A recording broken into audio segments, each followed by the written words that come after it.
আওয়ামী ফ্যাসিস্টদের সকল গুম খুন গণহত্যার বিচারের দাবিতে আজকের এই সমাবেশে আমরা পরিষ্কার বলতে চাই, ভারত থেকে যদি বাংলাদেশে একজন কেউ ঢুকাতে হয়, সবার আগে শেখ হাসিনাকে আগে ঢুকায়া তারপরে ফাঁসির রায় কার্যকর করতে হবে। শরীফ ওসমান হাদির আসামিদেরকে ফেরত দিয়ে এসে বিচারের কাঠগড়ায় তাদেরকে দাঁড় করাতে হবে। সংগ্রামী ভাই বন্ধুগণ, আমি বলছিলাম যে গণঅভ্যুত্থানের ফলশ্রুতিতে বর্তমান সরকার ক্ষমতায় আসার সুযোগ পেয়েছেন, বিচারকে ত্বরান্বিত করার জন্য পদক্ষেপ গ্রহণ করা তাদের সবচেয়ে বড় অগ্রাধিকার হওয়া উচিত ছিল। কিন্তু দুর্ভাগ্যজনকভাবে তারা অগ্রাধিকার না নিয়ে তারা নতুন নতুন ফর্মুলা আবিষ্কার করে আবারও বাংলাদেশকে ওই বিগত 17.5 বছরের রাজনীতির দিকে ফিরিয়ে নিয়ে যাওয়ার চক্রান্ত করছে। বাংলাদেশের জনগণ বৈষম্যহীন বাংলাদেশ চাই, খুন ধর্ষণ চাঁদাবাজ মুক্ত নিরাপদ বাংলাদেশ চাই, জনগণের অধিকার প্রতিষ্ঠার বাংলাদেশ চাই, বাংলাদেশের জনগণ সুখী সমৃদ্ধশালী বসবাসযোগ্য বাংলাদেশ চাই। এই জন্য গণভোটের মাধ্যমে 70% মানুষ গণভোটের পক্ষে রায় দিয়ে সংস্কারকে নিশ্চিত করার জন্য তাদের বক্তব্য পরিষ্কার করেছিল। কিন্তু এই সরকার ক্ষমতায় আসার পরে সবকিছু বেমালুম ভুলে গিয়ে জনগণের সাথে প্রতারণা করে গণভোটের রায় বাস্তবায়ন না করে এটিকে বাতিল করেছে। বাংলাদেশের রাজনীতিতে এত বড় প্রতারণা জনগণের সাথে আর কেউ কোনোদিন করে নাই। এর খেসারত আগামী দিনে বিএনপিকে দিতে হবে। আসুন আমরা আমাদের যারা খুন করেছে, হত্যা করেছে, সেই সমস্ত খুনি হত্যাকারীদের বিচার নিশ্চিত করার জন্য আমাদের আন্দোলন অব্যাহত রাখি।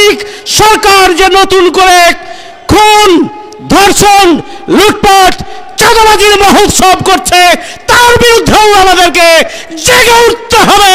আজকের এই সমাবেশ গণহত্যা গুম খুনের বিরুদ্ধের এই সমাবেশ থেকে আমরা একটা কথা পরিষ্কার করে বলে দেবার চাই, সরকারকে বিচার করতে হবে। সরকারে যারা আছে বিচারের ভার তাদের উপরেই, আর তারা কোনো কারণে ব্যর্থ হলে এই দায়িত্ব তাদেরকে নিতে হবে। এবং ইনশাল্লাহ 11 দলীয় জোট 11 দলীয় ঐক্য আগামী দিনে এই হত্যাকাণ্ডের বিচার করে ছাড়বে। আর একটি কথা পরিষ্কার করে বলতে চাই, আমার মরহুম নেতা শফিউল আলম প্রধান বলেছিলেন বাংলাদেশের প্রথম শত্রুর নাম হিন্দুস্তান এবং দ্বিতীয় দুশ্মনের নাম ভারত। আজকে এই মোদী সরকার তারা মনে করে দিল্লিতে নাটাই রেখে বাংলার গগনে তারা ঘুরি ঘুরাবে। এই অবস্থা আর কোনোদিন হবে না, হবে না, হবে না। দেশ আমার, মাটি আমার। দিনেশ তুমি ফিরে যাও, তুমি ফিরে যাও, তুমি ফিরে যাও। 11 দলীয় ঐক্য জোট আয়োজিত আজকের এই বিশাল জনসভার সংগ্রামী সভাপতি, মঞ্চ উপবিষ্ট 11 দলীয় ঐক্য জোটের সংগ্রামী নেতৃবৃন্দ, সংগ্রামী দেশবাসী, আপনারা দেখেছেন আজকে 23 জুনকে কেন্দ্র করে একটি পরিত্যক্ত জনগণ কর্তৃক প্রত্যাখ্যাত বাংলাদেশের ইতিহাসে নয় বিশ্বের ইতিহাসের ফ্যাসিস্টদের গরু বলা যায়। এত বড় ফ্যাসিস্ট শক্তি পৃথিবীর কোথাও আমরা এর দ্বিতীয় নজির দেখতে পাই না। সেই শক্তি যারা নিষিদ্ধ, যারা মানুষ খুন করেছে, যারা শিশু খুন করেছে, যারা নারীদের উপর অত্যাচার করেছে, সেই অত্যাচারী শক্তির বিচার সামনে এগিয়ে নেওয়ার জন্য বর্তমান ক্ষমতাসীন শাসক গোষ্ঠী তারা নির্লিপ্ত ভূমিকা পালন করছে। তাদের গোপন সমঝোতার আশকারায় তারা রাস্তায় মিছিল করে পুলিশকে হত্যা করার স্পর্ধা দেখাতে পেরেছে। আমরা সরকারকে জিজ্ঞেস করতে চাই, এটা কি আপনাদেরকে ভোট দেওয়ার আপনারা কি তাদেরকে সেই বিনিময় দিচ্ছেন? বাংলার জনগণ জুলাই যুদ্ধের এত বোকা না, আপনাদের সুদ্ধা ক্ষমতা থেকে নামিয়ে ফেলবে, সময় লাগবে না। আপনারা আপনাদের গোয়েন্দা কোথায়? গোয়েন্দা সংস্থাগুলো কি করছে? ওরা কোথায় জড়ো হয়, কোথায় বসে পরামর্শ করে, টেলিভিশন মিডিয়া এসে তারা টক শোতে অংশ নেয়, আপনারা তাদেরকে দেখেন না। জনগণ যদি আপনাদের উপরে পুরোপুরি আস্থা হারাই ফেলে, তাহলে ওই ফ্যাসিস্টদেরকে বিদায় দিতে 36 দিন লেগেছে, অনেকে বলে আপনাদেরকে 6 দিনও সময় লাগবে না। সেজন্য আমরা আজকের এই সমাবেশ থেকে দাবি করছি, গোয়েন্দা তৎপরতা বাড়াতে হবে। সরকারকে ওই কোন গুম এবং নরহত্যার, নারী হত্যার, খুনিদের প্রত্যেকটা প্রাণ যারা হত্যা করেছে তাদেরকে বিচারের মুখোমুখি করতে হবে এবং অনতিবিলম্বে পার্লামেন্টে জুলাই সনদ যেভাবে বাস্তবায়ন করার কথা, দাড়ি কমাসহ সংশোধনের নামে সংস্কারকে এড়িয়ে জাতির সামনে মূলা জ্বলানোর কোনো সুযোগ আপনাদেরকে দেওয়া হবে না। জুলাই অক্ষরে অক্ষরে মানতে হবে। জুলাই নিয়ে তামাশা করলে পরিণতি খারাপ হবে। এদেশের জনগণ এটা মোটেই ক্ষমা করবে না।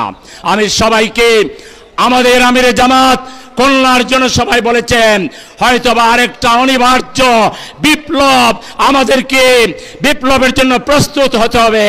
আমিরে জামাত যদি আরেকটা অনিবার্য বিপ্লবের ডাক দেন, সেই ডাকে সাড়া দিয়ে জনগণকে নিয়ে রাস্তায় নামতে আপনারা কি প্রস্তুত? সবাইকে প্রস্তুত। আসসালামু আলাইকুম রহমতুল্লাহ। আওয়ামী লীগকে নিয়ে বর্তমান সরকার ট্রায়াঙ্গেল খেলছে। তারা প্রতিবেশীকে সন্তুষ্ট রাখার জন্য এক ধরনের আভ্যন্তরীণভাবে তারা যোগাযোগ রাখছে। ছাত্রলীগ, যুবলীগ, আওয়ামী লীগকে রাজপথে আসার সুযোগ করে দিচ্ছে, আর দলীয় কর্মীদের মাঝে মধ্যে ঢিল ছুড়াছুড়ির সুযোগ করে দিচ্ছে। পাশাপাশি জনগণকে সলিম বুঝ দেওয়ার একটা পলিটিক্স করছে। বাংলাদেশের জনগণ এই সলিম বুঝ দিয়ে চলে না। এদেশের ছাত্র জনতা গণঅভ্যুত্থানের মধ্য দিয়ে যে নতুন বাংলাদেশ এনেছে, সেই নতুন বাংলাদেশ নিয়ে সরকারের কোন চক্রান্ত ষড়যন্ত্র বরদাস্ত করবে না দেশের জনগণ। সংগ্রামী ভাই বন্ধুগণ, অন্তর্বর্তীকালীন সরকার খুনি এবং গণহত্যাকারীদের বিচারের জন্য যে আয়োজন করেছিল, নির্বাচিত সরকার আসার পরে তার ধারাবাহিকতা অব্যাহত রাখার দরকার ছিল, কিন্তু দলীয় লোকদের বসানোর মাধ্যমে এই বিচার ব্যবস্থাকে অত্যন্ত পরিকল্পিতভাবে ধীর গতিতে নিয়ে এসেছে।